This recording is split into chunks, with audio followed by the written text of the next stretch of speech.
Hello, അമ്മ മനസ്സിൻ്റെ പുതിയൊരു എപ്പിസോഡിലേക്ക് എല്ലാവർക്കും സ്വാഗതം. ചാനൽ ആദ്യമായിട്ട് കാണുന്നവരാണെങ്കിൽ ഒന്ന് സബ്സ്ക്രൈബ് ചെയ്തിട്ട് ലൈക്ക് ചെയ്യണേ. അങ്ങനെ മുത്തശ്ശൻ കരഞ്ഞുകൊണ്ട് സിദ്ധാർത്ഥിനോട് സംഭവിച്ച കാര്യങ്ങളൊക്കെ പറയാണ്. സിദ്ധാർത്ഥാണെങ്കിൽ ദേഷ്യത്തോടെയാണ് കേട്ട് നിൽക്കുന്നത്.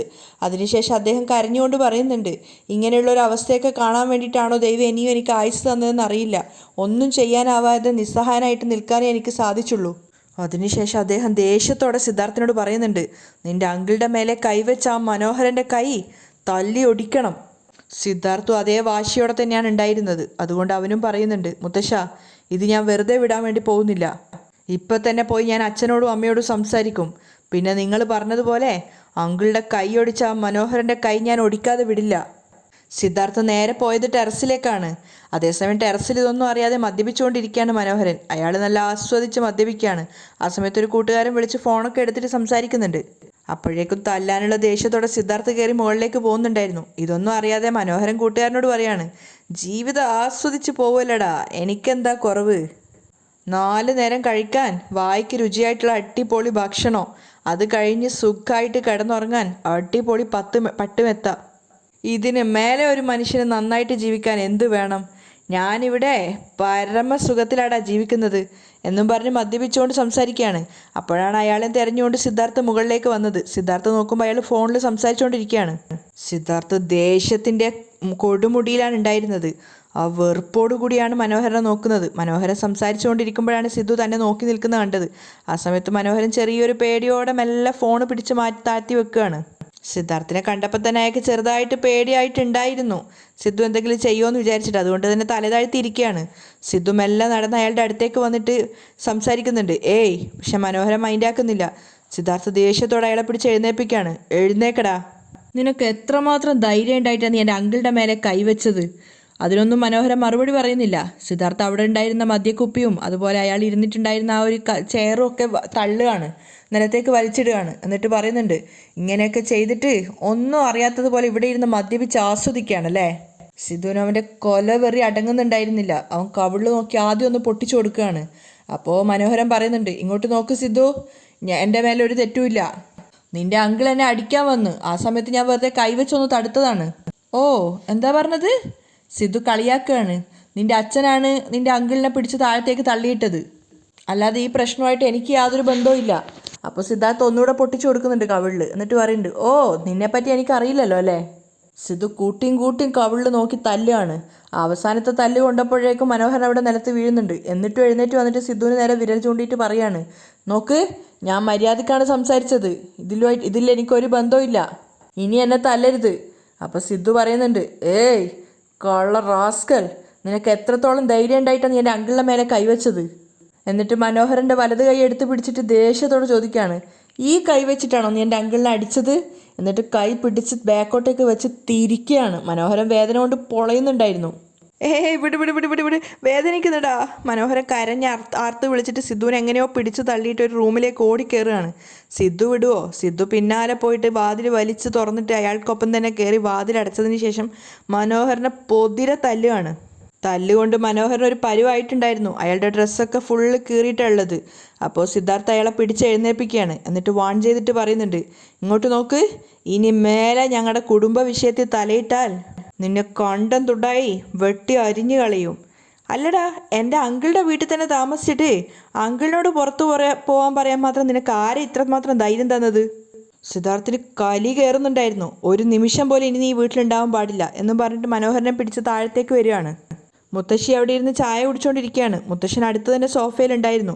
ആ സമയത്താണ് സ്റ്റെപ്പിൻ്റെ മുകളിൽ നിന്നും ശബ്ദം കേൾക്കുന്നത്. മനോഹരൻ കരഞ്ഞുകൊണ്ടിരിക്കുകയാണ്. വിടടാ വിടടാ വിടടാ എന്ന് പറയുന്നുണ്ട്. സിദ്ധാർത്ഥാണെങ്കിൽ മനോഹരനെ പിടിച്ച് വലിച്ചിട്ട് സംസാരിക്കുകയാണ്, എത്ര ധൈര്യം ഉണ്ടായിട്ടാണ് നീ എൻ്റെ അങ്കിളുടെ മേലെ കൈവച്ചത്? താഴത്ത് സഹോദരിയെ കണ്ടപ്പോൾ മനോഹര ശബ്ദം ഉണ്ടാക്കുകയാണ്, ചേച്ചി ചേച്ചി ചേച്ചി ചേച്ചി, നോക്ക് നോക്ക് നോക്ക്, എന്നെ ഇത് ഉപദ്രവിക്കുകയാണ്. അത് കണ്ടപാടെ തന്നെ മുത്തശ്ശി എഴുന്നേറ്റ് വേഗം പോവാണ്. സിദ്ധു, എന്തിനാണ് ഇവനെ അടിക്കുന്നത്?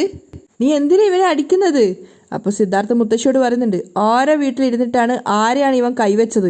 ഇനി ഒരു നിമിഷം പോലും ഇവൻ ഈ വീട്ടിലിരിക്കാൻ പാടില്ല. സിദ്ധാർത്ഥ് മനോഹരനെ പിടിച്ച് വലിച്ച് പുറത്തേക്ക് കൊണ്ടുപോവുകയാണ്. ഡാ വാടാ എന്ന് പറഞ്ഞിട്ട്.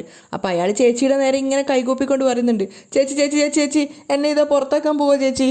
അപ്പോഴേക്കും അവിടെയുള്ള ബഹളമൊക്കെ കേട്ടിട്ട് ജാനകി അങ്ങോട്ടേക്ക് വന്നിട്ടുണ്ടായിരുന്നു. ഒപ്പം തന്നെ വാസുദേവനും ഉണ്ട്. പക്ഷെ ആര് പറഞ്ഞിട്ടും സിദ്ധു കേൾക്കുന്നില്ല. സിദ്ധു വല്ലാതെ മനോഹരനെ ഉപദ്രവിക്കുകയാണ്. അപ്പോൾ മുത്തശ്ശി വേഗം പോയിട്ട് ജാനകിയോട് പറയാണ്, ജാനകി സിദ്ധുവിനോട് പറ, മനോഹരനെ അടിക്കില്ലെന്ന് പറ. അത് കേട്ടതോടെ ജാനകി സിദ്ധാർത്ഥിനോട് വിലക്കുകയാണ്, സിദ്ധു നിർത്ത്, എന്തിനാ നീ ഇപ്പോൾ അവനെ അടിക്കുന്നത്? അപ്പോൾ സിദ്ധു അമ്മയെ നോക്കിയിട്ട് പറയുന്നുണ്ട്, ഇവൻ ചെയ്ത കാര്യത്തിന് ഇവൻ്റെ കൈ ഞാൻ വെട്ടേണ്ടതാ. ഇവൻ എത്രത്തോളം അഹങ്കാരം ഉണ്ടായിട്ടാ അങ്കിളുടെയും മുത്തശ്ശൻ്റെയും മേലെ കൈവച്ചത്.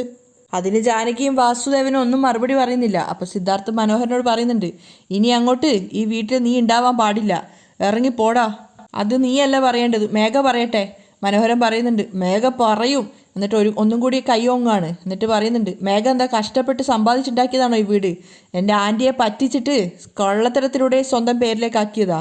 അതിനൊന്നും ആരും മറുപടി പറയുന്നില്ല. അപ്പോൾ സിദ്ധാർത്ഥ് പറയുന്നുണ്ട്, ഇനി കുറച്ച് നാളുകൾ കൊണ്ട് അവൾ കള്ളത്തരം കാണിച്ചിട്ടാണ് ഈ സ്വത്തുക്കളൊക്കെ സ്വന്തം പേരിലാക്കിയതെന്ന് കോടതിയെ പ്രൂവ് ചെയ്യും.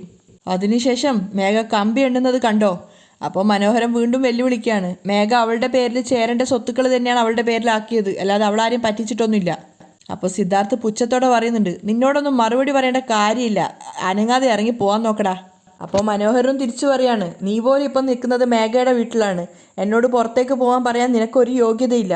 സിദ്ധാർത്ഥ് ദേഷ്യം പിടിക്കുന്നുണ്ട്, ഞാനും ഇത് നോക്കിക്കൊണ്ടേ നിൽക്കുകയാണ് എന്ന് പറഞ്ഞിട്ട് വീണ്ടും തല്ലാൻ കൈയോങ്ങിയതും ജാനകി പറയാണ്, സിദ്ധു എന്തിനാണ് ഇങ്ങനെ ദേഷ്യം കൊണ്ട് നടക്കുന്നത്? ആ സമയത്ത് മനോഹരൻ വേഗം ചേച്ചിയുടെ മുഖത്തേക്ക് നോക്കിയപ്പോൾ മുത്തശ്ശി കണ്ണുകൊണ്ട് പറയുന്നുണ്ട്, വേഗം അകത്തേക്ക് പോയി രക്ഷപ്പെട്ടോളാൻ. ആ ഒരു സമയം കൊണ്ട് മനോഹരൻ എസ്കേപ്പ് ആവുകയാണ്.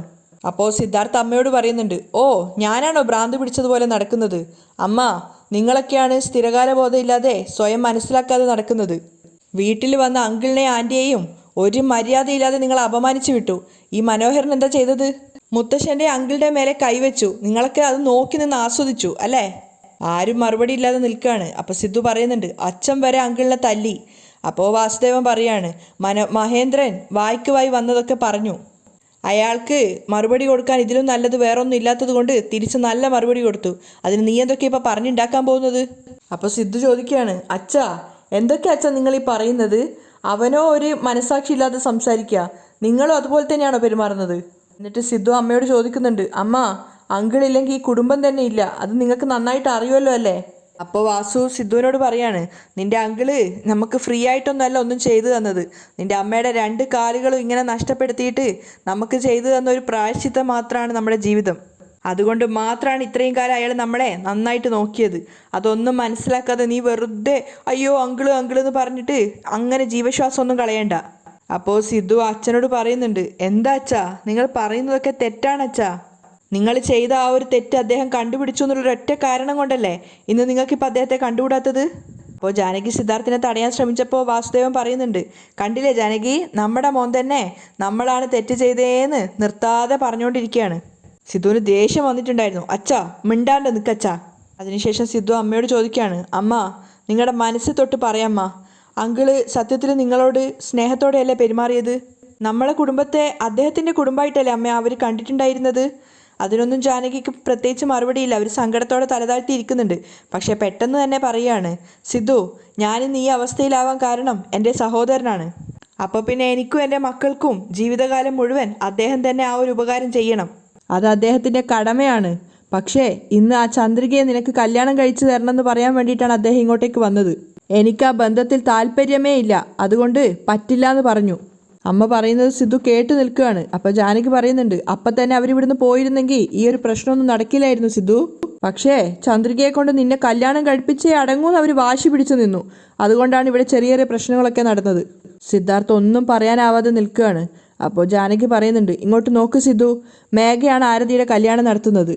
നിന്റെ സഹോദരിയുടെ കല്യാണം നന്നായിട്ട് നടക്കണമെങ്കിൽ നീ മേഘയെ കല്യാണം കഴിച്ചേ പറ്റൂ.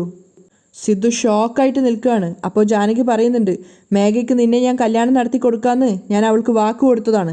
അപ്പോഴാണ് സിദ്ധു ചോദിക്കുന്നത്, എന്താ പറഞ്ഞത്? വാക്ക് കൊടുത്തെന്നോ? ആരോട് ചോദിച്ചിട്ടാണ് നിങ്ങൾ വാക്ക് കൊടുത്തത്?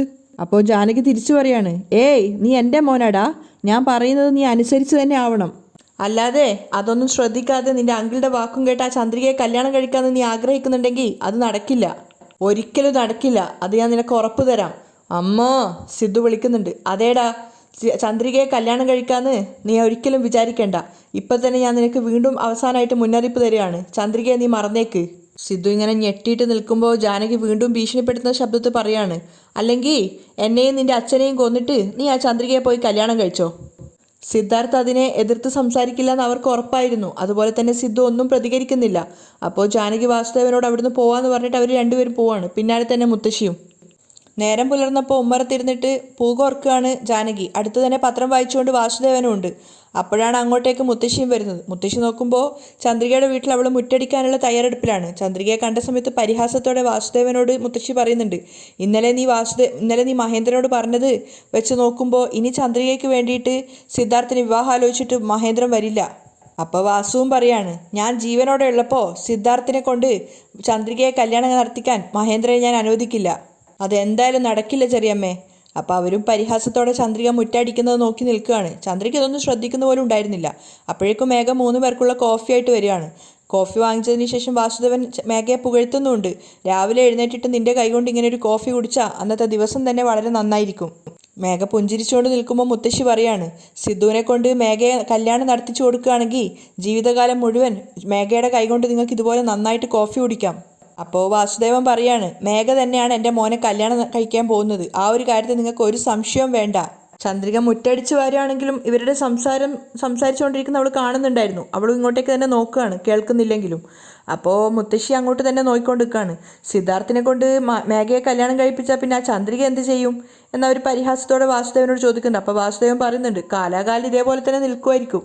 ജാനകി മറുപടി ഒന്നും പറയുന്നില്ലെങ്കിലും അവർ പറയുന്നതിനെ കൊണ്ടൊക്കെ മൗനത്തോടെ സമ്മതിക്കുകയാണ്. അപ്പോൾ ചന്ദ്രിക നോക്കുമ്പോൾ അവരെല്ലാവരും അവളെ നോക്കി പരിഹസിച്ചിരിക്കുകയാണ്. അപ്പോൾ മേഘയും വാസുദേവനോട് പറയുന്നുണ്ട്, മാമൻ പറഞ്ഞത് ശരിയാണ്, അവളുടെ ജീവിതം കൊണ്ട് അതേ പറ്റുള്ളൂ. എന്നിട്ട് എല്ലാവരും ചന്ദ്രികയെ നോക്കി പരിഹാസത്തോടെ ചിരിക്കുകയാണ്. ചന്ദ്രിക നോക്കുമ്പോൾ എല്ലാവരും തന്നെ നോക്കി പരിഹസിക്കുകയാണ്. അതുകൊണ്ട് തന്നെ മുത്തടിച്ചുകൊണ്ടിരുന്ന ചൂൽ അവിടെ ഇട്ടിട്ട് ചന്ദ്രിക രണ്ടും കൽപ്പിച്ച് അവരുടെ അടുത്തേക്ക് വരുന്നുണ്ട്. അപ്പോൾ മുത്തശ്ശി ചോദിക്കുന്നുണ്ട്, ചന്ദ്രിക എന്തിനായിരിക്കും ഇങ്ങോട്ടേക്ക് വരുന്നത്? എന്തിനായാലും സാരില്ല, ഇന്നലെ അവളെ അച്ഛനെ നാണം കെടുത്തിയ പോലെ ഇന്ന് ഞാൻ അവളെ നാണം കെടുത്തും. വാസുദേവൻ പറയാണ്. ചന്ദ്രിക നേരെ വന്ന് ജാനകിയോടാണ് സംസാരിക്കുന്നത്. എൻ്റെ അച്ഛൻ നിങ്ങൾ പെങ്ങളാണെന്ന് കരുതിയിട്ടല്ലേ ഇന്നലെ കല്യാണാലോചനയായിട്ട് ഇങ്ങോട്ടേക്ക് വന്നത്? അത് വേണ്ടെങ്കിൽ അങ്ങനെ പറഞ്ഞാൽ പോരായിരുന്നോ? ഇത്രയേറെ അദ്ദേഹത്തെ നാണം കെടുത്തേണ്ടത് ആവശ്യമുണ്ടായിരുന്നോ? ഇത് നിങ്ങൾക്ക് തന്നെ ശരിയാണെന്ന് തോന്നുന്നുണ്ടോ? വാസുദേവനാണ് മറുപടി പറയുന്നത്, നിന്റെ അച്ഛൻ ചെയ്തത് ശരിയാണെന്ന് നിനക്ക് തോന്നുന്നുണ്ടോ? നിന്നെക്കൊണ്ട് സിദ്ധാർത്ഥിനെ കല്യാണം നടത്തിക്കണമെന്ന് പറഞ്ഞത് തന്നെ ശരിയാണോ? താല്പര്യമില്ലാന്ന് പറഞ്ഞ ഉടനെ തന്നെ മര്യാദയ്ക്ക് പോയാൽ മതിയായിരുന്നു. അങ്ങനെയാണെങ്കിൽ ആ ഒരു ബഹുമാനം കിട്ടിയേനെ. അതല്ല, ബന്ധം കൂടിയേ പറ്റൂന്ന് വാശി പിടിച്ചാൽ ഇതുപോലെയുള്ള പ്രശ്നങ്ങളൊക്കെ നടക്കും. അത് കേട്ട് ചന്ദ്രിക ചോദിക്കുന്നുണ്ട്, നിങ്ങൾക്കൊന്നും കുറച്ചുപോലും മനസ്സാക്ഷിയില്ലേ? അദ്ദേഹത്തിൻ്റെ അടുത്ത് എങ്ങനെയാണ് പെരുമാറേണ്ടത് പോലും അറിയില്ലേ? അദ്ദേഹം ഇല്ലായിരുന്നെങ്കിൽ ഇന്ന് നിങ്ങളൊക്കെ ഈ ഒരു അവസ്ഥയിൽ ഉണ്ടാവുമായിരുന്നോ? എല്ലാവരെയും പരിഹസിച്ചുകൊണ്ടാണ് ചന്ദ്രിക പറയുന്നത്. ഒരിക്കലും പഴയ കാര്യങ്ങൾ മറക്കരുത്. അദ്ദേഹത്തിൻ്റെ വേർപ്പ് കൊണ്ടാണ് ഇത്രയും കാലം നിങ്ങൾ ജീവിച്ചത്. അങ്ങനെയുള്ള അദ്ദേഹത്തിന് ദ്രോഹം ചെയ്യണമെന്ന് നിങ്ങൾ ചിന്തിക്കരുത്. അപ്പോൾ വാസുദേവൻ ജാനകിയോട് പറയാണ്, കേട്ടില്ലേ ജാനകി, നിന്റെ സഹോദരൻ്റെ സമ്പാദ്യത്തിലാണ് നമ്മൾ ഇത്രയും കാലം ജീവിച്ചതെന്ന് കുത്തി പറയുന്നത് കേട്ടില്ലേ? എന്നിട്ട് ചന്ദ്രികയോട് അയാൾ പറയുന്നുണ്ട്, നോക്ക്, നിന്റെ അച്ഛൻ ഞങ്ങൾക്കൊരു ഔദാര്യം ചെയ്തിട്ടില്ല. ഇന്ന് ജാനകി ഈ വീൽ ചെയറിലായതിന് കാരണം നിന്റെ അച്ഛനാണ്. അതിന് അയാൾ ചെയ്ത പ്രായശ്ചിത്തം മാത്രമാണിത്. പെട്ടെന്ന് അത് കേട്ടപ്പോൾ ചന്ദ്രികയ്ക്ക് മറുപടി ഉണ്ടായിരുന്നില്ല. അപ്പോൾ വാസുദേവൻ ഗോളടിക്കുകയാണ്. ചെറിയ പ്രായത്തിൽ നിന്റെ അച്ഛൻ്റെ കയ്യിൽ നിന്ന് പാലത്തിൽ നിന്ന് താഴെ വീണിട്ടാണ് ജാനകിക്ക് ഇങ്ങനെ സംഭവിച്ചത്. അവളാണെങ്കിൽ അവളുടെ നല്ല മനസ്സുകൊണ്ട് ഇതുവരെ അത് ആരോടും പറഞ്ഞില്ല. അയാൾ അങ്ങനെ ചെയ്തിട്ട് അത് ആരോടും പറയാതെ ജാനകിയുടെ കയ്യിൽ നിന്ന് സ്വയം സംഭവിച്ചതാണെന്നുള്ള രീതിയിൽ എത്തിച്ചിട്ട് എല്ലാവരെയും ഇത്രയും കാലം പറ്റിച്ചു. ജാനകി അന്നിത് പറഞ്ഞില്ലായിരുന്നെങ്കിൽ ഇനിയും ആർക്കും ഇത് അറിയില്ലായിരുന്നു. അതിൽ നിന്ന് തന്നെ മനസ്സിലായില്ല നിന്റെ അച്ഛൻ എത്രത്തോളം വലിയ ഫ്രോഡാണെന്ന്. തൻ്റെ അച്ഛനെക്കുറിച്ച് വാസുദേവൻ അത്രയും മോശമായി പറഞ്ഞപ്പോൾ ചന്ദ്രയ്ക്ക് സഹിക്കാനാവുന്നുണ്ടായിരുന്നില്ല. അപ്പോൾ അവൾ പറയുന്നുണ്ട്, എൻ്റെ അച്ഛൻ ഇത് പറയണ്ടെന്ന് വിചാരിച്ചിട്ട് മറച്ചു പിടിച്ചതല്ല. ജാനകി അമ്മായി തന്നെയാണ് പറഞ്ഞത്, അച്ഛനെ ആരും മോശക്കാരനായി തെറ്റിദ്ധരിക്കാതിരിക്കാൻ ആരോടും പറയണ്ടെന്ന്. സത്യം എന്താണെന്ന് അറിയാതെ വെറുതെ സംസാരിക്കരുത്. അതെ, നിന്റെ അച്ഛൻ വലിയ ഹരിചന്ദ്രനാ, നീ ആണെങ്കിൽ ഹരിചന്ദ്രൻ്റെ മോളും. വാസുദേവൻ പരിഹസിക്കുകയാണ്. ഇപ്പം നീ എന്തിനാ ഇങ്ങോട്ടേക്ക് വന്നത്? മര്യാദയ്ക്ക് ഇവിടുന്ന് പോവാൻ നോക്ക്. അപ്പോൾ ചന്ദ്രിക അതുപോലെ തന്നെയാണ് സംസാരിക്കുന്നത്. ഞാനിവിടെ വിരുന്നിന് വന്നതല്ല. എന്തിനാ എൻ്റെ അച്ഛൻ്റെ അടുത്ത് അങ്ങനെ പെരുമാറിയെന്ന് ചോദിക്കാനാ വന്നത്. നിങ്ങൾ എൻ്റെ അച്ഛൻ്റെ അടുത്ത് അങ്ങനെ പെരുമാറിയതിന് മര്യാദയ്ക്ക് എൻ്റെ അച്ഛൻ്റെ അടുത്ത് വന്നിട്ട് മാപ്പ് പറയാൻ നോക്ക്. ഇല്ലെങ്കിൽ ഇവിടെ നടക്കുന്നത് തന്നെ വേറെയാ. ചന്ദ്രികയുടെ വേറൊരു മുഖഭാവമായിരുന്നു അത്. അത് കേട്ടപ്പോൾ എല്ലാവരും ഒന്ന് ഷോക്കാവുന്നുണ്ട്. പക്ഷേ പെട്ടെന്ന് തന്നെ മേഘ ദേഷ്യത്തോട് ചോദിക്കുന്നുണ്ട്, ഏയ് ഞാനും നോക്കിക്കൊണ്ട് നിൽക്കുക. വന്നപ്പോൾ തൊട്ട് ഭയങ്കര ഓവറായിട്ടാണല്ലോ സംസാരിക്കുന്നത്. ആദ്യം ഇവിടുന്ന് ഇറങ്ങി പോകാൻ നോക്ക്. അപ്പോൾ ചന്ദ്രിക പറയുന്നുണ്ട്, ഇവിടുന്ന് പോകാൻ പോകുന്നത് ഞാനല്ല, നിങ്ങളാണ്. നിങ്ങളെല്ലാവരും ഇവിടുന്ന് പറഞ്ഞു വിടാതെ ഞാനിത് അവസാനിപ്പിക്കില്ല. അത് കേട്ട് ജാനകിയൊക്കെ ദേഷ്യത്തോടെ നിൽക്കുകയാണ്. അപ്പം മേഘ പരിഹസിക്കുന്നുണ്ട്. അതെ അതെ, നിന്നെ കൊണ്ട് എല്ലാം സാധിക്കും, ഇറങ്ങി പോവാൻ നോക്കടി. അപ്പം മുത്തശ്ശിയും പരിഹസിക്കുന്നുണ്ട്. ഇനി സിദ്ധുവിനെ നിനക്ക് കല്യാണം നടത്തി തരാമെന്നുള്ള അയാളുടെ ആഗ്രഹം മനസ്സിൽ നിന്ന് മുഴുവനായിട്ട് എടുത്തു മാറ്റിയേക്കുന്ന നീ നിന്റെ അച്ഛനോട് പോയിട്ട് പറ. സിദ്ധുവിന് കല്യാണം എന്നൊന്നുണ്ടെങ്കിൽ അത് മേഘക്കൊപ്പമായിരിക്കും. അപ്പോൾ ചന്ദ്രികയും വെല്ലുവിളിക്കുകയാണ്. ശരി, സിദ്ധു സാറിന് കല്യാണം നടക്കുന്നത് ആരുടെ കൂടെയാണെന്ന് നമുക്ക് കാണാം. മേഘയും ദേഷ്യത്തോടെ പറയുന്നുണ്ട്. എന്താടി അഹങ്കാരം പറയാണോ? കണ്ടില്ലേ അമ്മായി, നിങ്ങളുടെ മുന്നിൽ വെച്ചിട്ട് അവൾ എത്ര അഹങ്കാരത്തോടെയാണ് സംസാരിക്കുന്നതെന്ന്. അവളാണ് സിദ്ധുവിനെ കല്യാണം കഴിക്കുക എന്നുള്ളത് പോലെയാണ് അവൾ സംസാരിക്കുന്നത്. അപ്പോൾ ജാനകിയും പറയുന്നുണ്ട്. ഇങ്ങോട്ട് നോക്ക് ചന്ദ്രിക, ഞങ്ങൾക്ക് താല്പര്യമില്ലാത്ത കാര്യം വീണ്ടും വീണ്ടും പറഞ്ഞുകൊണ്ടിരിക്കരുത്. അങ്ങനെ പറഞ്ഞതുകൊണ്ടാണ് നിന്റെ അച്ഛൻ്റെ അടുത്തും അമ്മയുടെ അടുത്തും അങ്ങനെ പെരുമാറേണ്ടി വന്നത്. സിദ്ധുവിന് ഞാൻ മേഘയാണ് കല്യാണം നടത്തി കൊടുക്കാൻ പോകുന്നത്. ഇത് നീ നിന്റെ അച്ഛനോട് പറഞ്ഞേക്ക്. ഇനിയും ഈ കാര്യം പറഞ്ഞു വന്ന് നാണം കഴിയണ്ടെന്ന് അവരോട് പറഞ്ഞേക്ക്. അപ്പോൾ ജാനകിക്ക് നേരെ തിരിഞ്ഞിട്ട് ചന്ദ്രിക വെല്ലുവിളിക്കുകയാണ്. എൻ്റെ അച്ഛനും അമ്മയും ആഗ്രഹിച്ചതുപോലെ സിദ്ധു സാർ എന്നെ തന്നെ കല്യാണം കഴിക്കും. ഇതിലൊരു സംശയവും നിങ്ങൾക്ക് വേണ്ട. മേഘ എത്രയും പെട്ടെന്ന് തന്നെ കമ്പി എണ്ണാൻ പോവുകയാണ്. നിങ്ങൾ രണ്ടുപേരും എൻ്റെ അച്ഛനെ കുറ്റം പറയാൻ നിൽക്കണ്ട. അദ്ദേഹത്തോട് മാപ്പ് പറഞ്ഞിട്ട് നന്നായിട്ട് പോകുന്നതാണ് നിങ്ങൾക്ക് നല്ലത്. ജാനകിക്കും വാസുദേവനും മുന്നറിയിപ്പ് കൊടുത്തിട്ട് ചന്ദ്രിക അവിടുന്ന് പോവുകയാണ്. അപ്പോൾ മേഘ പറയുന്നുണ്ട്. നോക്കമ്മായി, എന്തൊക്കെ പറഞ്ഞിട്ട് അവൾ പോയതെന്ന്. അപ്പോൾ ജാനകി കൂളായിട്ട് പറയുന്നുണ്ട്. മേഘ, അവളുടെ സംസാരത്തിനൊന്നും ഇവിടെ ആരും പേടിക്കാൻ പോകുന്നില്ല. നീ അതൊന്നും ആലോചിച്ച് ടെൻഷൻ ആവണ്ട. പിറ്റേന്ന് ക്ഷേത്രത്തിൽ വന്നതാണ് ചന്ദ്രിക. അവൾക്ക് പ്രാർത്ഥിക്കാൻ വേണ്ടി അകത്തേക്ക് പോകാൻ പോലും തോന്നുന്നുണ്ടായിരുന്നില്ല. അവളവിടെ ക്ഷേത്രത്തിന് മുന്നിലായിട്ട് ഇരുന്നിട്ട് സംഭവിച്ച കാര്യങ്ങളെക്കുറിച്ചൊക്കെ ആലോചിക്കുകയാണ്. അച്ഛനോടും അമ്മയോടും ഒക്കെ അവർ പെരുമാറിയതും അതുപോലെ രാവിലെ ജാനകിയൊക്കെ വെല്ലുവിളിച്ചിട്ട് വന്നതും അങ്ങനെയുള്ള കാര്യങ്ങളൊക്കെ. അപ്പോൾ പൂജാരി വന്നിട്ട് ചോദിക്കുന്നുണ്ട്. എന്താ ക്ഷേത്രത്തിലെത്തിയിട്ട് അകത്തേക്ക് പ്രാർത്ഥിക്കാൻ കയറാത്തതെന്ന്. അപ്പോൾ ചന്ദ്രിക പറയുന്നുണ്ട്. മനസ്സിന് കുറച്ച് കുഴപ്പത്തിലാണുള്ളത്. ഞാൻ കുറച്ചു നേരം ഇവിടെ ഇരുന്നിട്ട് അകത്തേക്ക് വരാമെന്നാണ് വിചാരിക്കുന്നത്. അപ്പോൾ അദ്ദേഹവും പറയാണ്. ശരി, എങ്കിലും മോൾക്ക് ഇഷ്ടമുള്ള പോലെ ചെയ്തോളൂ എന്ന് പറഞ്ഞിട്ട് അദ്ദേഹം പോകുന്നുണ്ട്. അപ്പോൾ ചന്ദ്രിക വല്ലാത്തൊരു വിഷമത്തോടെയാണ് അവിടെ ഇരിക്കുന്നത്. അവിടെയാണ് ഇന്നത്തെ എപ്പിസോഡ് വൈൻഡപ്പ് ചെയ്യുന്നത്.